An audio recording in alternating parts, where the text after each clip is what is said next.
नमस्कार, देश की खबरों में आपका स्वागत है। मैं हूं आपके साथ अंकिता और आइए अब खबरें देखते हैं विस्तार से। दिल्ली के मुख्यमंत्री अरविंद केजरीवाल ने कोरोना के बढ़ते मामलों पर चिंता जाहिर की है। मुख्यमंत्री ने कहा है कि जरूरत पड़ने पर बाजारों में लॉकडाउन लगाया जा सकता है। इसके लिए उन्होंने एक प्रस्ताव एलजी को भेजा है, क्योंकि बिना केंद्र की अनुमति के कहीं भी लॉकडाउन नहीं लगाया जा सकता। मुख्यमंत्री केजरीवाल ने बताया कि कोरोना के बढ़ते मामलों के चलते कुछ अहम फैसले लिए गए हैं।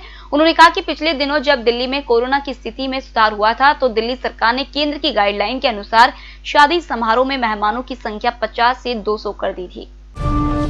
बिहार के वैशाली जिले में 20 साल की युवती को जिंदा जलाने के मामले में पहली गिरफ्तारी हुई है। एफआईआर में नामजद मुख्य आरोपी चंदन को राज्य पुलिस ने गिरफ्तार कर लिया है। बाकी के बचे हुए 2 आरोपियों की तलाश में पुलिस ताबड़तोड़ छापेमारी कर रही है।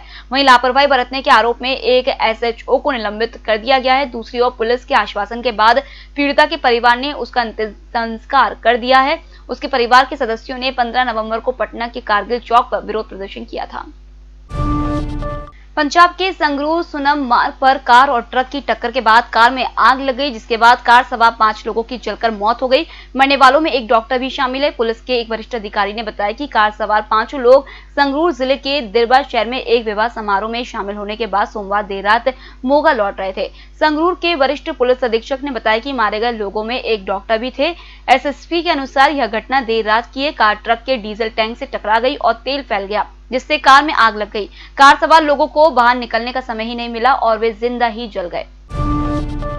मुख्यमंत्री नीतीश कुमार ने मंगलवार को मंत्रियों के विभागों का बंटवारा कर दिया। मंगल पांडे को स्वास्थ्य तो अशोक चौधरी को भवन निर्माण मंत्रालय मिला है।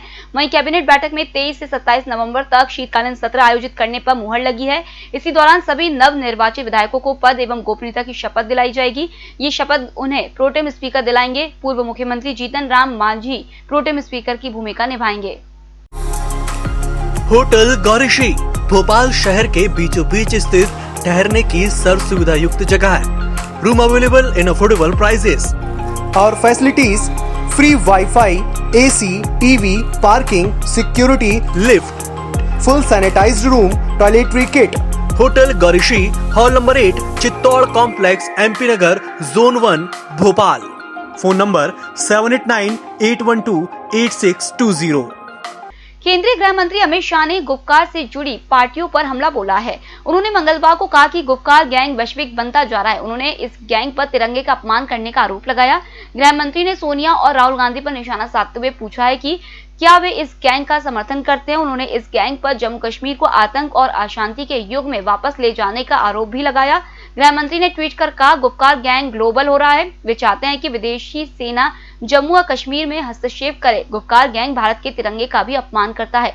क्या सोनिया जी और राहुल जी गुपकार गैंग की ऐसी चालों का समर्थन करते हैं? उन्हें भारत के लोगों को अपना रुख स्पष्ट करना चाहिए। अमेरिकी दवा कंपनी फाइजर ने हाल ही में कोरोना का टीका खोजने और इसे 70 डिग्री सेल्सियस तक रखने की घोषणा की थी। इसे लेकर भारत में कोल्ड चेन व्यवस्था पर सवाल भी खड़े हुए, लेकिन अब सरकार वैक्सीन को लेकर कंपनियों के दावों पर भरोसा नहीं कर रही है। जब तक नियामक मंजूरी नहीं मिलती, तब तक सरकार उक्त कंपनी के दावों पर विचार नहीं करेगी। स्वास्थ्य मंत्रालय के एक वरिष्ठ अधिकारी ने बताया कि कोरोना वायरस का वैक्सीन बनाने वाली कंपनियां अलग अलग दावे कर रही है। कोई 70 तो कोई -2 से -8 डिग्री सेल्सियस तापमान में वैक्सीन को सुरक्षित रखे जाने की पुष्टि कर रहा है। कोरोना वायरस महामारी के दौरान तबलीगी जमात की मीडिया कवरेज को लेकर सोमवार को केंद्र सरकार ने सुप्रीम कोर्ट में हलफनामा दायर किया, लेकिन कोर्ट ने केंद्र सरकार के हलफनामे को लेकर नाराजगी जताई है। शीर्ष अदालत ने कहा है कि सरकार को टीवी पर ऐसी सामग्री से निपटने के लिए एक नियामक तंत्र स्थापित करने पर विचार करना चाहिए। अदालत ने कहा कि हम यह जानना चाहते हैं कि टीवी पर इस प्रकार की सामग्री से निपटने के लिए किस तरह की व्यवस्था है। शीर्ष न्यायालय ने केंद्र को केबल टीवी नेटवर्क कानून के तहत इलेक्ट्रॉनिक मीडिया के नियमन की प्रणाली से संबंधित नया हलफनामा दायर करने का निर्देश दिया।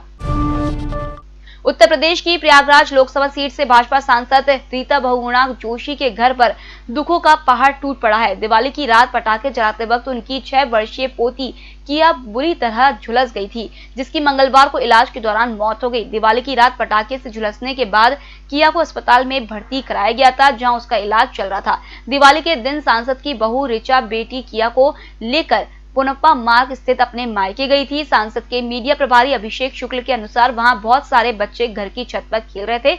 इस दौरान किसी ने पटाखा जलाया, जिससे किया बुरी तरह घायल हो गई। उसे तत्काल अस्पताल ले जाया गया, जहां डॉक्टरों ने उसके 60% तक जलने की जानकारी दी थी। सांसद के इकलौते बेटे मयंक की शादी 2007 में हुई थी। किया उनकी इकलौती बेटी थी। फिलहाल इस बुलेटिन में इतना ही। आप बने रहिए EMS टीवी के साथ। नमस्कार।